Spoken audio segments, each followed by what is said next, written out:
আমি এক পরীক্ষার্থী, পরীক্ষার হলে মাঝে মধ্যে দেখা যায় টিচার নকল করতে সাহায্য করে, আবার কোনো ছাত্র প্রতিবাদ করলে তাদের খাতা নিয়ে যায়। এটা কি উচিত? ভাইরা আমার, এটা খুব দুঃখজনক কথা যে আমাদের এই দেশে অনেক টিচাররা ছাত্রদের নকল সরবরাহ করে, বলে দেয় নিজের স্কুলের সুনাম বৃদ্ধি করার জন্য, আবার ছেলেদেরকে বলে দেয়, মেয়েদেরকে বলে দেয় তোমরা একজন আরেকজনকে হেল্প করবা। কিন্তু বলে কি বলে না? এই দেশে নীতি আদর্শ যে ধ্বংস হয়ে গেছে, এ ধ্বংস হয়ে গেছে কেন? যেখান থেকে মানুষ শিখবে সেই জায়গাগুলো কি হয়ে গেছে? নষ্ট হয়ে গেছে। আমরা ছোটবেলা যে স্কুলে পড়েছি, আপনারা যারা পড়েছেন একটু কল্পনা করেন তো, যারা সিনিয়র আছেন 40-এর উপরে যাদের বয়স হয়ে গেছে, তারা ছোটবেলা যে স্কুলে পড়েছেন, আপনাদের স্কুলে যে মাস্টার সাহেবরা ছিলেন একটু কল্পনা করেন তো, তাদের স্মৃতিটা আপনার স্মৃতিতে ভেসে আসুক। তারা জীবনে আপনাকে এই কুকাম করার জন্য বলবে, এরকম মানুষ তখন খুব একটা ছিল না।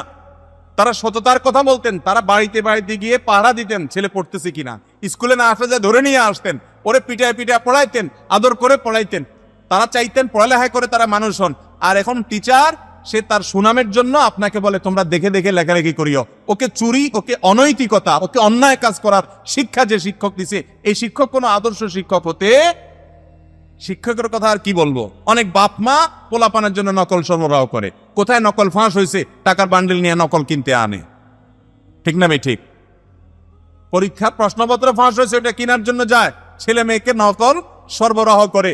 এই সমাজটা ধ্বংস হয়ে গেছে, নষ্ট হয়ে গেছে এই কারণে, যেই বাবা মা ছেলে মেয়েকে বলার কথা, বাবা পরীক্ষার হলে যা পারো তা লিখে আসবা, তুমি ফেল করলো আমার কোনো আফসোস নাই, তুমি পাশ করছো কারণ তুমি নকল করো নাই, অন্যায় করো নাই, তুমি চারিত্রিক পরীক্ষায় পাশ করছো। পরীক্ষার হলে দুইটা পরীক্ষা হয়, একটা তো আপনার সাধারণ পরীক্ষা, আরেকটা হলো ঈমান এবং তাকওয়ার পরীক্ষা, ভালো মানুষের পরীক্ষা। যেই ছেলে পরীক্ষার হলে এ আকাম করে, নকল করে, অনৈতিক কাজ করে পরীক্ষা দিয়ে পাশ করে, ও যখন ভালো কোনো পদে বসবে, চেয়ারে বসবে, ও তো চোর হবে, ডাকাইত হবে, টিনসুর হবে, গমসুর হবে, এটাই সেবনি। অতএব টিচার যদি খাতা নিয়ে যায়, প্রতিবাদ করবেন প্রয়োজনে, কিন্তু তাই বলে কখনো টিচারের অন্যায় আবদার, হেড স্যারের অন্যায় আবদার, মা বাপের অন্যায় আবদার মানবেন?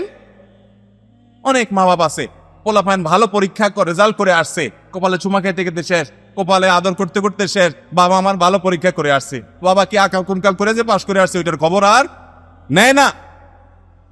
এখন মা বাপ চায় না আমার ছেলেটা, আমার মেয়েটা মানুষ হোক, চায় ডাক্তার হোক, ইঞ্জিনিয়ার হোক, আলেম হোক, এটা হোক সেটা হোক, মানুষ হোক আর অমানুষ হোক, দিন শেষে আমি নিজে টাকার মেশিন, টাকার মেশিন হোক।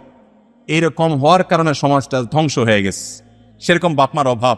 তো যুবকরা, বাপমা যদি খারাপ হয় হোক, টিচার যদি খারাপ হয় হোক, আমি খারাপ হব না।